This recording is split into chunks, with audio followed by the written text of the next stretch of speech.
ગર્જના કરતા આ ડાયનાસોર, ચમકી રહેલા આ પક્ષીઓ અને પતંગિયા, ભ્રમ ઊભું કરતું આ ઘર, અમદાવાદમાં બેઠા બેઠા અલગ જ દુનિયામાં લઈ જતું ફ્લાઇંગ થિયેટર, કાળઝાળ ગરમીમાં ઠંડકનો અનુભવ કરાવતું સ્નો પાર્ક, અને જાણે હમણાં જ બોલી ઉઠશે તેવા મીણના પૂતળા અને 22 મીટરની ઊંચાઈ પરથી દેખાતું કાંકરિયાનું રમણીય દ્રશ્ય, આ બધું જ અને બીજું ઘણું બધું તમને જોવા મળશે અમદાવાદના કાંકરિયા સ્થિત બાલવાટિકામાં.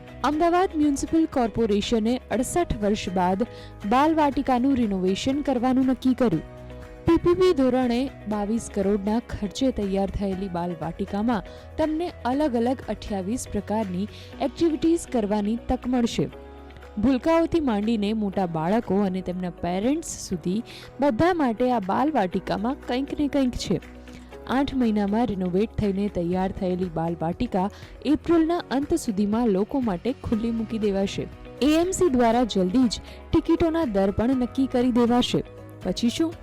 વેકેશનમાં બાળકો અહીં mirror maze, lazy river, VR game zone, ભૂલભુલૈયા, kids go kart, mud bike, happy ring, adventure ride, X warrior જેવી જુદી જુદી 28 પ્રકારની એક્ટિવિટીઝની મજા માણી શકશે. તમને જાણીને નવાઈ લાગશે કે આપણા કાંકરિયામાં જે ગ્લાસ ટાવર તૈયાર થયું છે તે ભારતમાં પ્રથમ વખત બન્યું છે. એટલું જ નહીં, ફ્લાઇંગ થિયેટર, વેક્સ મ્યુઝિયમ અને ઇલ્યુઝન હાઉસ જેવા નજરાણા ગુજરાતમાં અહીં તમને પહેલીવાર જોવા મળશે. તો વેકેશનમાં કાંકરિયા ફરવા તૈયાર થઈ જાઓ.